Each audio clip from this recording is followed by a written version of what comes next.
Hi guys, it's Caitlin Jade, and today I'm back with another video. I don't know what to title this one yet. My options right now are between how to have a total reset in 2025, visions, rebrand, goal setting, and how to have a total reset in 2025 from an overachiever. But you'll probably figure it out because you clicked on the video. Anyways, goal setting. It's a new year. We all want to take this chance to have our new year, new me, fresh start. We all want to be a better version of ourselves. Question is, how do we know when we've reached as far as we can? When will we know when we've hit the epitome of personal achievement? And that is through goal setting, my friends. Now you may be wondering, why am I listening to this random Asian girl on YouTube tell me how to live my life? Why are you? That's a good question.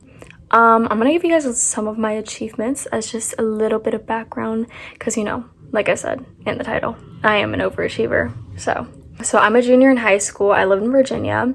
I co-lead a nonprofit for military kids. We advocate, connect, empower military kids. If you recognize that slogan, let me know. I'm trying to keep this separate from that though, so we'll put that to the side unless you guys have any questions. Hit me up.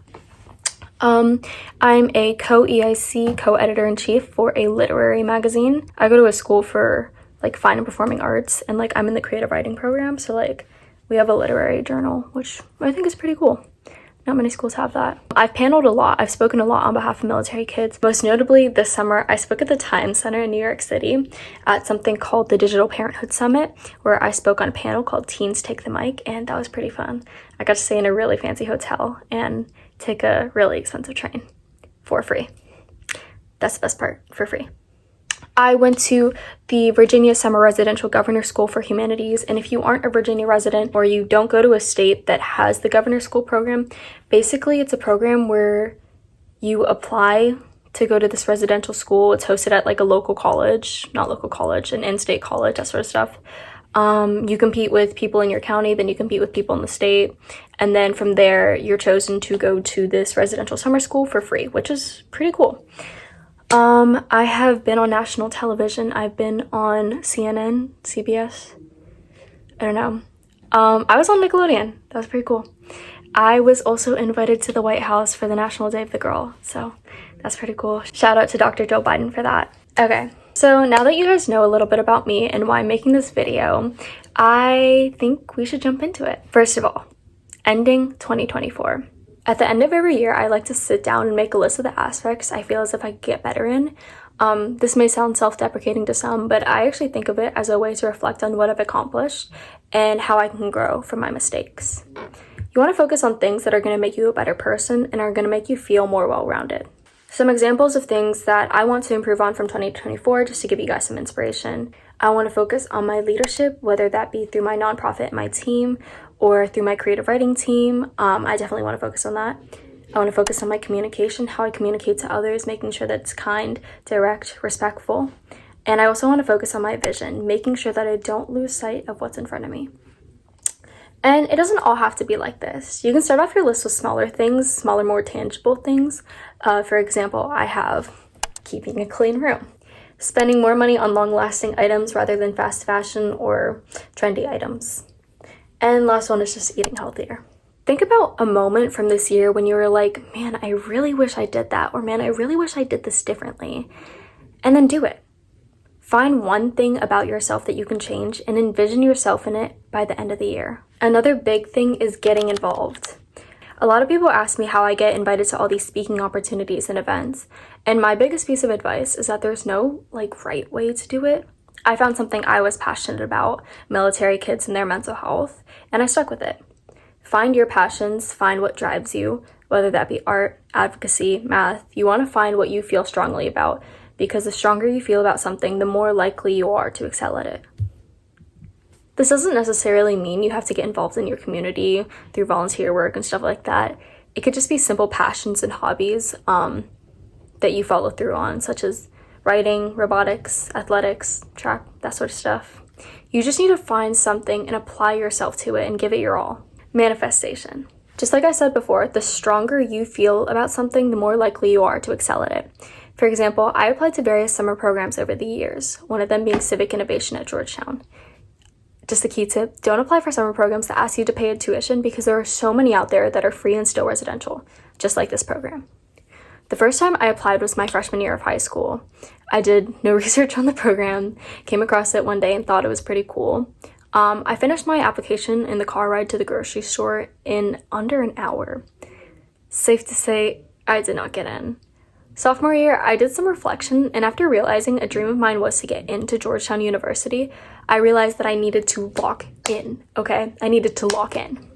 I researched the program endlessly, and I thought long and hard about the essay topic. It was something along the lines of, what problem do you see in your community, and how can you see yourself fixing it?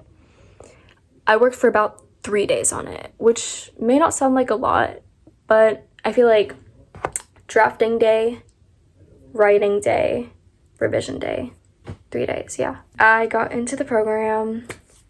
Thank you guys, thank you. Now, I can't tell you what my topic was because I was unable to go last year due to prior commitment to governor's school, but I do plan on reapplying, so I need that. Please don't take rejection as your sign to stop. Think about it long and hard and reflect on how much you want this. That will be what motivates you. The same thing for governor's school. I put my all into that application. I was working on it till 1 a.m. And then after I sent it in, I just kept thinking, like, I want to get in so bad. I want to get in. And I don't know. I feel like maybe something in that manifestation helped me get in. I don't know. It's the key to success, maybe. I'm not too sure. Don't take my advice, guys. Some advice that I've collected. I don't know how many of you guys have watched The Substance, but one of the actors, Demi Moore, her speech at the Golden Globes actually really inspired me. So after acting for over 40 years, Demi Moore won her first award. 40 years of acting and only one award, and that was a Golden Globe for Best Supporting Actress. She said that she thought she would never be enough for an award, and then she said that someone told her, "You will never be enough," which does sound very mean, but just wait. You can only know the value of your worth if you just put down the measuring stick. So basically, this means don't compare yourself to other people and find how you can measure your own personal achievement, i.e., setting goals. Have these goals that you can envision yourself in by the end of the year. And then when you achieve them, you will feel very accomplished and you'll know when you've hit that goal. Focus on your growth and you'll bloom. Another piece of advice that I like to tell myself when times get a little bit rougher for me is that adversity builds character. I truly believe that you cannot fully empathize with someone else unless you have been in their situation. So whether this means rejection or something happening in your personal life, things like that. I truly believe that going through adversity can make you a better, more well-rounded person because it makes those victories so much sweeter and shows you that adversity is not the end. I also think that adversity is a really good point for self-reflection and thinking about these things that make you, well, you. Adversity is something that drives you to get better. So if you get knocked down, focus on your growth and what drives you. That's really all I had for goal setting. Let me know if you guys want to see more like this in the comments below. Make sure to like and subscribe.